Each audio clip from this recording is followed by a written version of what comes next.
샬롬 할렐루야. 요한계시록 13장 5절에서 10절입니다.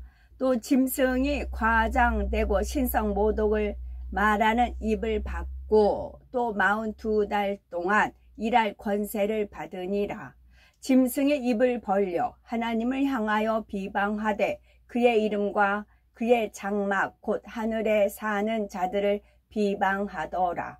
또 권세를 받아 성도들과 싸워 이기게 되고 각 족속과 백성과 방언과 나라를 다스리는 권세를 받으니 죽임을 당한 어린 양의 생명책에 창세 이후로 이름이 기록되지 못하고 이 땅에 사는 자들은 다 그 짐승에게 경배하리라. 누구든지 귀가 있거든 들을지어다. 사로잡힐 자는 사로잡혀 갈 것이요 칼에 죽을 자는 마땅히 칼에 죽을 것이니 성도들의 인내와 믿음이 여기 있느니라. 요한계시록 강의 51번째 7년 환란 동안 온 천하를 주관하는 짐승입니다. 계시록 13장에는 7년 환란 동안 온 천하를 주관하는 짐승이 등장합니다. 이 짐승은 적그리스도를 나타내지요. 동시에 적그리스도가 세계를 장악하는 데 사용하는 초대형 컴퓨터를 의미하기도 합니다. 그 컴퓨터 안에 각 나라와 사람들의 정보를 입력하여 세계를 철저하게 통제해 나가지요. 이를 통해 세계의 정치, 경제, 군사 등의 분야를 장악하고 절대적인 권세를 누리게 됩니다. 이 권세는 원수마귀 사단이 준 것이지요. 원수마귀 사단이 적그리스도를 주관하여 자기들이 원하는 대로 세상을 장악해 나가도록 돕는 것입니다. 7년 환란 동안 적그리스도는 세상 어느 누구도 반발할 수 없을 정도로 강력한 권세와 힘을 갖게 됩니다. 그 힘과 권세를 가지고 하나님을 대적하며 주를 믿는 사람들을 핍박해 나가지요. 요한계시록 13장 5절에서 6절에 또 짐승이 큰 말과 참남된 말하는 입을 받고 또 42달 일할 권세를 받으니라. 짐승이 입을 벌려 하나님을 향하여 회방하되 그의 이름과 그의 장막 곧 하늘에 거하는 자들을 해방하더라. 7년 환란 중에 42달 곧 후 3년 반 동안에는 적그리스도의 활동이 본격화됩니다. 이미 7년 환란이 시작될 때부터 적그리스도는 점점 더 힘을 얻어가지요. 그러다가 후 3년 반에 들어서면 세계를 장악해 나가는 속도가 급속해집니다. 힘과 권세가 심히 커져서 본격적으로 세계를 장악해 가는 것이죠. 이렇게 권세를 얻는 것도 하나님의 주관하에 허락된 일입니다. 그렇다고 하나님께서 그들에게 권세를 주셔서 일부러 그것을 가지고 악을 발하도록 만드신다는 말이 아닙니다. 원수 마귀 사단은 인간 경작의 섭리 가운데 자신들에게 허락된 권세 안에서 자기들의 역할을 해 나가는 것뿐이지요. 그것도 하나님께서 공의에 따라 허락하신 범위 안에서만 가능합니다. 그래서 하나님의 주관하에 있다 말하는 것이지요. 본문에 권세를 잡은 이 짐승은 그 큰 말과 참남된 말하는 입을 받았다 했습니다. 여기서 큰 말이라고 표현한 것은 그 말에 큰 힘이 담겨 있다는 말입니다. 그 말에 따라 세계가 움직여지는 것이지요. 이들은 경제와 정치, 군사를 비롯하여 교통, 통신 등 거의 모든 분야에서 전 세계를 하나로 묶어서 통제하게 됩니다. 그래서 적그리스도의 세력이 어떤 지시를 내리면 즉시로 온 세계가 일사불란하게 움직이지요.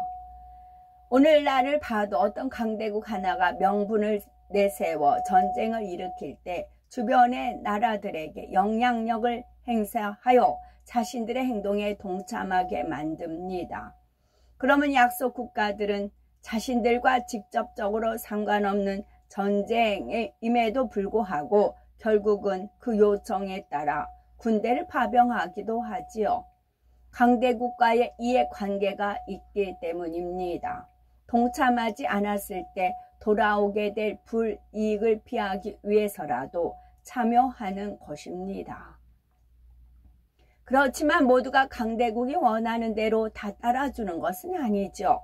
적당히 눈치를 봐가면서 돕는 신용만 하거나 거부하는 경우도 있습니다.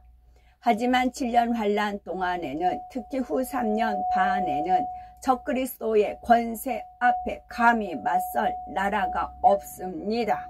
세계 전체가 적그리스도의 세력 안에 있기에 만약 어느 나라의 협조를 구하면 그 나라는 눈치를 보거나 거절할 상황이 아닙니다. 무조건 그 명령에 따라야 하지요.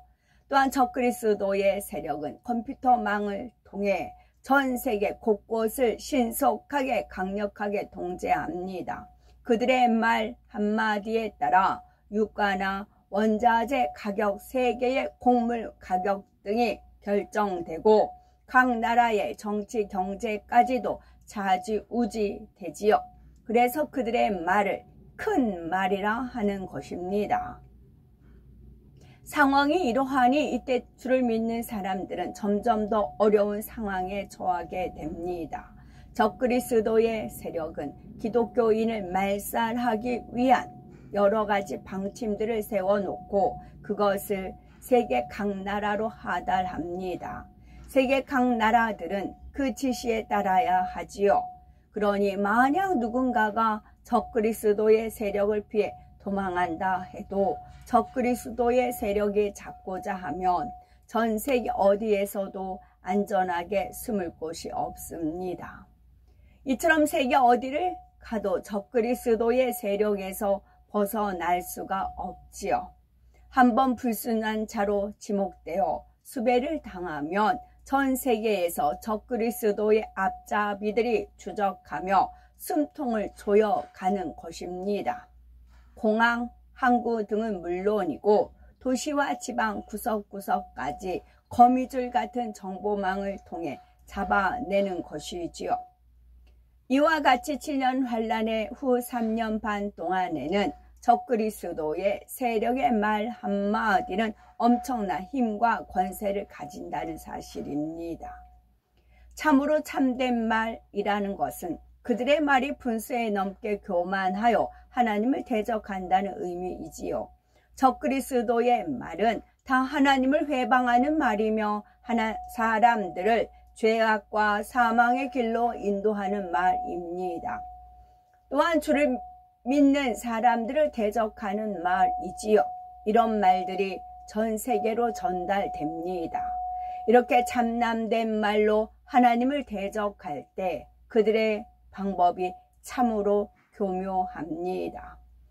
자신들도 하나님을 믿는다고 하는 한 종교 집단을 내세워 교묘하게 하나님을 대적해 나가는 것입니다. 어떤 정권이 큰 권세를 잡을 때는 꼭 물리적인 힘으로만 되는 것은 아니죠. 종교나 이념을 통해 사람들을 정신적으로 묶어서 자신들의 통치 기반으로 삼기도 합니다. 예를 들어서 로마 제국 당시에는 로마 황제를 신격화하여 피지배국의 백성들에게 황제 숭배를 강요했습니다. 이때 황제 숭배를 거부하는 사람들은 반역자로 몰아서 처형했지요. 이때 특히 그리스도인들이 많이 순교하였습니다. 이런 것처럼 적그리스도의 세력도 권세를 잡을 때 특정 종교를 구심점으로 삼아서 통치해 나갑니다. 그 종교를 내세워 세계를 통합하려는 도구로 사용하는 것이지요. 그들이 내세우는 종교도 겉으로는 예수 그리스도를 구세주라 부르고 하나님을 믿는다 말합니다. 하지만 실상을 보면 교리를 교묘히 변질시켜 결국은 하나님의 뜻과 멀어지도록 만들지요. 하나님의 말씀에 담긴 참 의미와는 동떨어진 이상한 교리를 가미해 가는 것입니다. 결국은 그 종교를 따르는 사람들로 하여금 하나님과 주님을 대적하게 만듭니다. 그 종교는 지금도 여러 분야에서 하나님의 말씀에 벗어난 모습들이지요. 하나님께서 결코 용납하지 않으실 일까지 마치 너그럽게 인정하는 것처럼 받아들입니다. 예를 들어서 하나님께서는 결코 우상 앞에 절하지 말라 하시었지요. 이것은 너무나 중요한 하나님의 계명입니다. 지금까지 얼마나 많은 믿음의 선진들이 우상 숭배를 하지 않으려고 차라리 죽음을 택하며 순교했습니까? 우리나라도 기독교가 들어온 이후로 제사상 앞에 절하지 않기 위해 핍박받은 사람들이 수없이 많습니다. 고린도전서 10장 21절에 말씀한 대로 귀신의 상에 동참해서는 안 되기 때문입니다. 그런데 이 종교는 분명히 하나님을 믿는다 하면서도 제사상 앞에 절하는 것을 정당화시킵니다. 제사를 지내는 것은 우리나라 고유의 문화요. 어른을 섬기는 미풍양속이라 말하지요. 그러면서 이런 고유의 문화를 수용하는 것이 너그럽고 포용력 있는 것이라 생각하게 만듭니다. 믿음이 없는 육의 사람들이 생각할 때는 이런 말이 참 그럴듯하게 들리지요. 더 합리적이고 옳게 여겨집니다. 그러나 영적인 믿음이 있는 사람들이 보면 귀신의 상에 참여하는 것이요, 신앙의 본질을 왜곡시키는 것입니다. 세상과 타협하는 것이고요. 그 종교는 이런 식으로 진리를 하나하나씩 사람의 생각에 맞추어 변질시켜 나갑니다. 그러다가 질년 환란 때 적그리스도와 연합되면서 더욱더 많은 것을 변질시켜 나가지요. 결국 하나님도 주님도 성령의 역사도 교묘하게 부인하기에 이릅니다. 그리고 자신들의 머리 된 사람을 신격화해서 그 앞에 굴복하며 절하게 만들지요. 신과 같이 숭배하게 하고 거기에 따르지 않는 모든 사람을 핍박합니다. 자신들의 종교를 인정하지 않는 자, 그 종교에 굴복하지 않는 자들은 다 제거하려 하는 것입니다. 이렇게 종교의 힘까지 동원하여 세상을 장악해 나가는 적그리스도는 42달, 즉 3년 반 동안 일할 권세를 받았습니다. 그리고 그 입을 벌려서 하나님을 회방하고 그 대적하는 말들을 쏟아내지요. 또한 하나님의 말씀대로 살 수 없도록 교묘하게 회방하고 핍박해 나갑니다. 믿음의 선진들과 그들의 신앙에 대해서도 변질시키고 이름을 욕되게 하지요. 이러한 상황을 가르쳐 짐승이 입을 벌려 하나님을 향하여 회방하되 그의 이름과 그의 장막 곧 하늘에 거하는 자들을 회방하더라 한 것입니다. 이 부분 우리나라 현재도 일어나고 있습니다. 짐승이 입을 벌려 사람이 아닌 하나님을 경외하고 그 명령을 따르는 게 사람의 본분이에요. 그 본분에서 벗어났을 때 짐승이에요. 짐승이 입을 벌려 하나님을 향하여 회방하되 그의 이름과 그의 장막 곧 하늘에 거하는 자들을 회방하더라. 이런 일이 현재 우리나라에서도 현재 일어나고 있습니다. 제가 목격하는 바입니다. 참담해요. 참남. 참남. 정말 그 믹서에 넣어서 이렇게 갈고 싶다. 뭐 누가 그런 표현을 썼는 정말 그래요. 정말 제가 겪으면서 정말 그래요. 치가 떨려요. 하나님을 회방하고 하나님을 향하여서 회방하고 이런 자를 보면 현재 우리나라도 하는데 하물며 요한계시록 13장 7절에서 8절에 또 권세를 받아 성도들과 싸워 이기게 되고 각 족속과 백성과 방언과 나라를 다스리는 권세를 받으니 죽음을 당한 어린 양의 생명책에 창세 이후로 농명되지 못하고 이 땅에 사는 자들은 다 짐승에게 경배하리라. 먼저 또 권세를 받아 성도들과 싸워 이긴다는 것은 적그리스도가 후 3년 반 동안 권세를 잡고 성도들을 핍박하게 된다는 의미입니다. 믿는 사람들을 체포하여 고문할 뿐 아니라 죽이는 권세까지 받는 것이지요.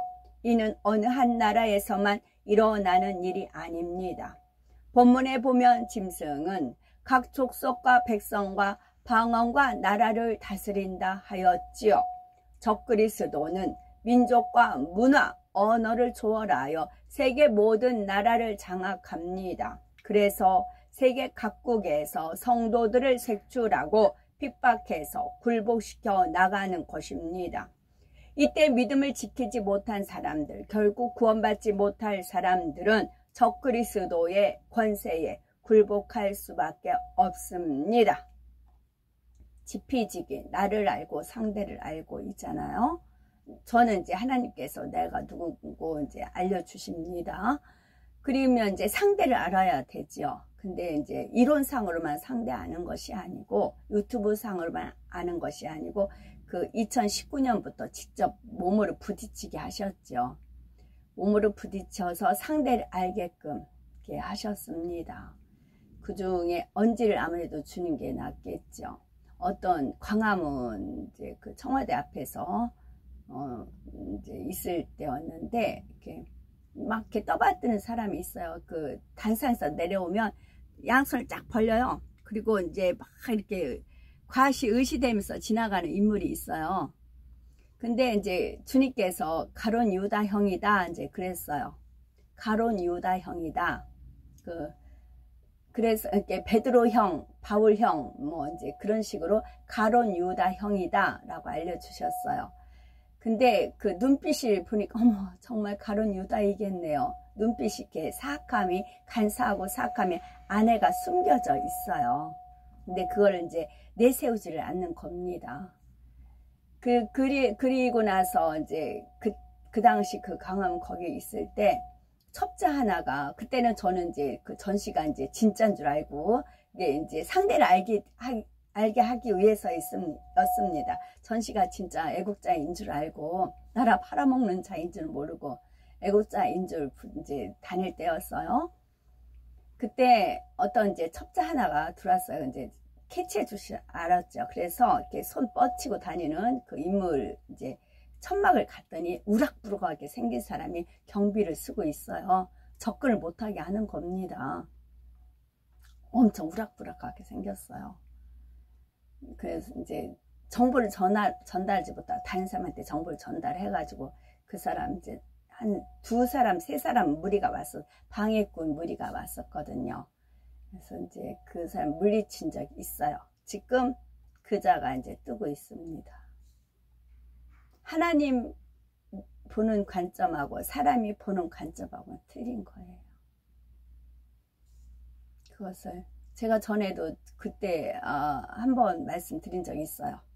근데 워낙 세월이 흘러갔으니까 이제 좋게 봐주려도 도저히 안 됐어요. 가론 유다 형이다 그랬거든요. 근데 붕 뜨고 있어요. 그리고 이제 머무르고 이제 그 사람이 이제 뭐 나라를 어쩌고저쩌고 할 사람이다. 그렇게들 말들 하고 있고요. 몰라서 중심은 하나님만 아세요. 저도 모르지만 하나님이 그때 알려주세요. 하나님의 일을 이루시게 하기 위해서. 그리고 나서 열매를 보라고 하세요. 딱 누구 이제 가론 유다 형이다 해가지고 그 사람을 겪게끔 하세요. 이 모양 저 모양으로 겪어요. 직접 부딪혀서. 그래서 제가 정말 그러네요. 했을 때는 이제 통과해서 다른 일을 또 시키고. 그래서 이제 어딜 가도 맞아 이 사람 누구야 이제 나오는 거지요. 큰일 날 인물이거든요. 그런데 그 사람이 나라를 세울 인물로 지금 떠받치고 있어요. 큰일 날 인물인데 그들이 세우는 교리와 주장을 따르는 것만이 살 길이라고 생각하지요. 두려움과 공포 때문에 혹은 자신에게 유익이 된다고 생각하므로 그들의 교리를 받아들이는 것입니다. 물론 이런 상황에서도 끝내 신앙을 지켜 순교할 사람들도 있지요. 그러나 그 수가 극히 적다 했습니다. 그 사람 떠받쳐서 이제 여의도 사무실 얻고 저 또 그 사무실에 가가지고 이제 밥 봉사하고 그런 몇 개월 동안 하는 그것도 있었습니다. 직접 가까이 부딪히게끔 하냐고. 어떤 사람은 사망의 길임을 알면서도 결국 그 길을 따르기도 하지만 어떤 사람은 어떻게든 신앙을 지켜 구원의 길로 가는 사람도 있지요. 이러한 상황에 대해 죽음을 당한 어린 양의 생명책에 창세 이후로 농명되지 못하고 이 땅에 사는 자들은 다 짐승에게 경배하리라 말씀하고 있는 것입니다. 고로 그래서 아버지 하나님, 그 사람이 희망이에요. 방법이 없네요. 방법이 없네요. 완전히 끝이네요. 요한계시록 13장 9절 누구든지 귀가 있거든 들을지어다. 이 말씀은 어느 시대 어느 곳에 있든지 이 말씀을 듣고 읽는 모든 사람에게 해당이 됩니다. 7년 환난 전에 이 말씀에 대한 사람이라면 7년 환난에 떨어지지 않도록 해야 할 것입니다. 설령 7년 환난 중에 이 사람을 대한 사람이라도 결코 적그리스도의 미혹에 넘어가지 말 것을 경고하시는 것입니다. 요한계시록 13장 10절에 사로잡는 자는 사로잡힐 것이요 칼로 죽이는 자는 자기도 마땅히 칼에 죽으리니 성도들의 인내와 믿음이 여기 있느니라. 사로잡는 자와 칼로 죽이는 자란 적그리스도의 세력과 적그리스도에 동조하는 자들을 말합니다. 역사적으로도 독재 정권이 위세를 부릴 때는 주변에서 밀고 하는 사람들이 많이 생깁니다. 전쟁 당시 적군의 점령을 받는 지역에서도 서로 고발하고 잡아주는 일들이 많았지요. 이럴 때는 이웃이나 친구, 심지어 가족들조차도 믿을 수가 없게 됩니다. 자신이 피해를 입지 않기 위해 가족들 간에 서로 고발하기도 합니다. 마가복음 13장 12에서 13절 말씀을 보아도 이러한 상황에 대해서 알 수가 있습니다. 형제가 형제를, 아비가 자식을 죽는데 내어주며 자식들이 부모를 대적하여 죽게 하리라. 또 너희가 내 이름을 인하여 모든 사람에게 미움을 받을 것이나 나중까지 견디는 자는 구원을 얻으리라 하시었지요. 수배받는 사람을 숨겨두면 자신까지 피해를 입을까봐 고발하는 경우만 있는 것이 아닙니다. 권력에 아부하기 위해 자신과 아무 상관없는 사람까지도 밀고 하여 적그리스도의 세력에게 내어주지요. 심지어는 함께 성도라고 했던 사람들 중에도 이처럼 배신하고 밀고 하는 경우가 생깁니다. 그래서 결국 적그리스도의 세력에 의해 죽임을 당하도록 만드는 것입니다. 이렇게 행하는 자들을 바로 사로잡는 자와 칼로 죽이는 자라 하는 것입니다. 이런 사람들은 반드시 자기 행동에 대한 값을 치르게 됩니다. 적그리스도의 권세가 영원한 것이 아니죠. 그 권세가 아무리 크고 세계를 장악했다 해도 그들에게 허락된 시간이 지나면 영원한 멸망으로 떨어지게 됩니다. 그들과 함께 있던 모든 사람들도 자기 행동에 따라 하나님의 심판을 받게 되지요.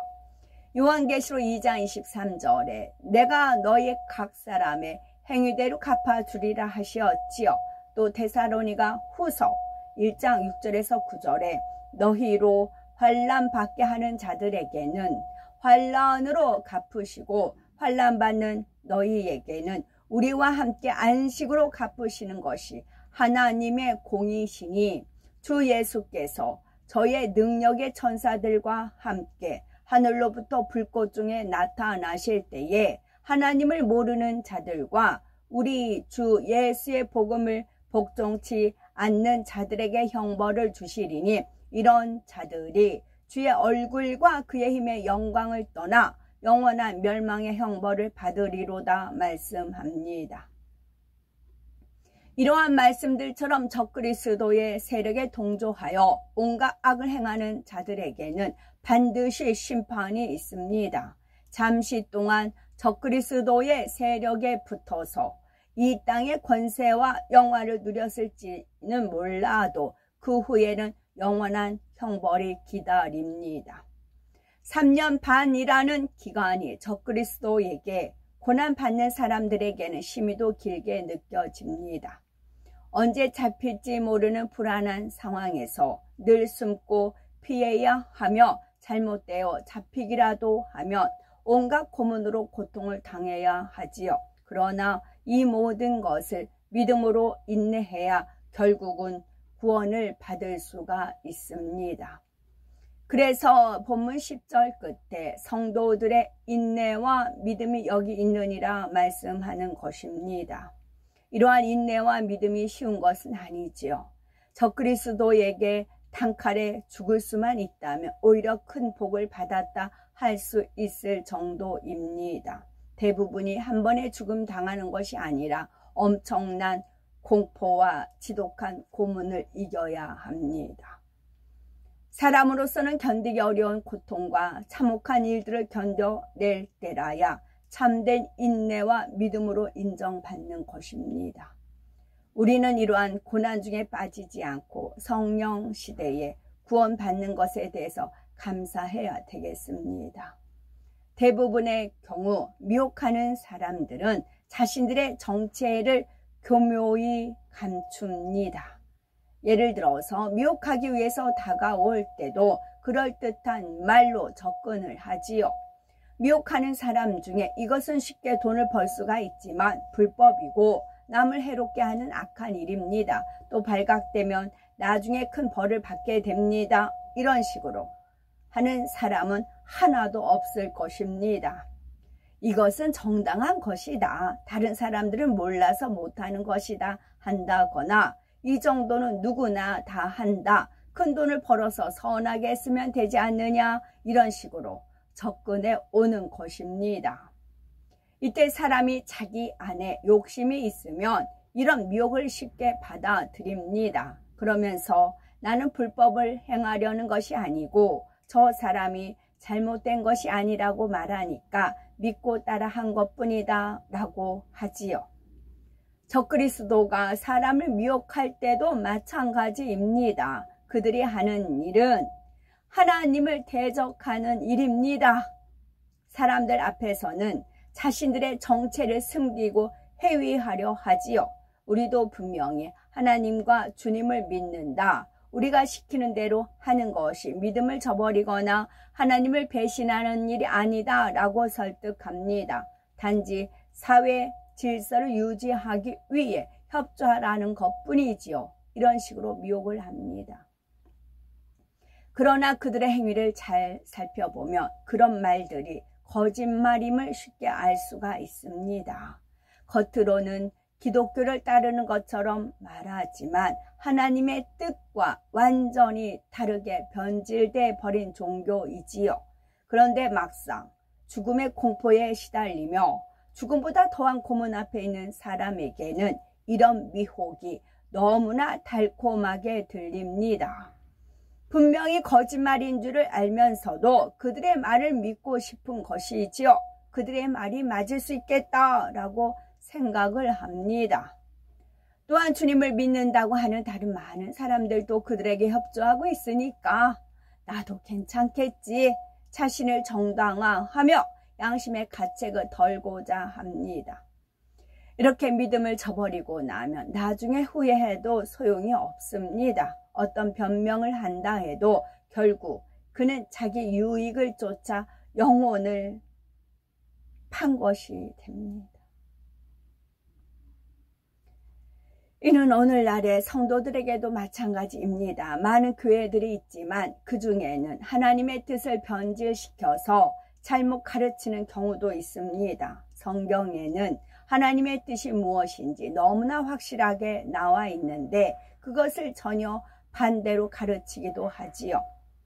예를 들어서 구원은 한번 정해진 것이니 주님만 믿으면 구원받을 수 있다 말합니다. 이 말은 정녕 죄를 지어도 구원받는다는 것이지요. 물론 죄를 지어도 회개하면 구원을 받지만 성경에는 회개되지 않는 죄도 있음을 분명히 말씀하고 있습니다. 그러니 이러한 말씀은 외면한 채 무조건 믿으면 구원받는다고 가르치는 것은 결국 소경이 소경을 인도하는 격이 되고 맙니다. 정말 믿으면 하나님 말씀대로 행한다고요. 오른편 뺨을 치면 왼편도 돌려라. 하나님 말씀이잖아요. 진짜 믿으면 그 행함이 나온다고요. 하나님을 믿으면, 하나님을 정말 믿으면 행함이 나온다고요. 근데 말로만 믿는다 하니까 행함은 뒷전이니까. 그러니까 가짜인 거죠. 이처럼 사람의 생각에 맞춰 진리를 어그러뜨리며 세상과 타협하게 만드는 경우가 있습니다. 또한 분명히 우상 숭배인데도 그것을 마치 미풍양속을 존중하는 것처럼 속이는 경우도 있습니다. 세상 사람과 다름없이 술 취하고 방탕한 것을 즐기면서도 그런 것이 죄인 줄도 모릅니다. 그러면서도 자신들이 정통인 것처럼 가장 권위 있는 교파인 것처럼 말하기도 하지요. 이 말씀 증거했던 거기가 이제 그 당회장이라고 이제 지금 딸이 당회장이라는 칭함을 받습니다. 거기만 붙쫓지만 않으면 저 항상 많은 분들이 그랬어요. 말씀은 진짜인데 말씀은 참인데 그 우상을 숨기는 것 같다. 이제 섬기는 것 같다. 그 목자 하잖아요. 거기 너무 떠받드는 것 같다. 그것만 빠지면 진짜인 것 같은데 늘 그런 마음을 가졌었지요. 그러다가 이제 그분이 성령 하나님이다. 그렇기 때문에 붙쫓는다. 그렇게 말이 돼가니까 그걸 믿기까지가 또 기도하면서 믿기까지가 쉽지가 않았지요. 저는 이제 워낙 말씀으로 하나님 인도함을 받았기 때문에 그랬죠. 근데 이제 제거가 됐잖아요. 제거가 되고 이제 말씀만 취한 거지요. 말씀이 하나님이고 하나님 말씀이시기 때문에 말씀을 취해 가는 겁니다. 이것도 내가 소화할 수 있는 만큼만 소화하세요. 그리고 세월이 흐르면 내가 믿음의 분량이 차면 이 말씀, 어머 이게 그런 뜻이었어. 이게 이루어진다고요. 그래서 더 하나님을 신실하게 믿어지는 겁니다. 오늘날도 의외로 이런 말에 미혹되는 사람들이 많습니다. 이는 자기 안에 그런 미혹을 받아들이고 싶고 타협하고 싶은 마음이 있기 때문입니다. 하나님의 말씀대로 살 능력이 적은 사람은 단에서 성경대로 가르치며 죄를 지적하면 마음에 짐이 되고 힘들지요. 온전한 11조로 해야 한다. 주의를 반드시 지켜야 한다. 이런 기본적인 것조차 무겁게 느껴집니다. 그러다가 누군가로부터 미혹을 받지요. 그렇게 성경 말씀대로 다 지키게 하는 것은 구약시대에나 하던 일이다. 신약시대에는 그냥 믿습니다. 고백하면 된다. 설령 우리가 죄를 지어도 하나님은 우리의 연약함을 다 이해하신다. 이런 식으로 미혹하는 것입니다. 그러면 마치 미끼를 무는 물고기처럼 덥석 그 말을 받아들이는 것이지요. 잘못된 것을 가르치는 자들과 함께 죄악에 젖어 살다가 결국 사망으로 떨어지는 것입니다. 그래서 휴거되지 못하여 땅에 떨어지고 나며 그제야 가슴을 치고 후회한들 무슨 소용이 있겠습니까? 고린도 후서 11장 14에서 15절에 이것이 이상한 일이 아니라 사단도 자기를 광명의 천사로 가장하나니 그러므로 사탄의 일꾼들도 자기를 의의 일꾼으로 가장하는 것이 또한 큰 일이 아니라 저희의 결국은 그 행위대로 되리라 했습니다. 이런 어둠의 미혹에 넘어가는 어리석은 일이 우리에는 없어야 되겠고 오직 하나님의 말씀으로 분별하시고 항상 깨어 하나님의 뜻을 밝히 분별할 수 있는 우리가 되시고 그래서 신랑 대신 주님께서 다시 오실 때 모두가 신부 단장을 마치고 그 품에 안길 수 있는 복되고 아름다운 우리 모두가 되셔야 되겠습니다. 아멘.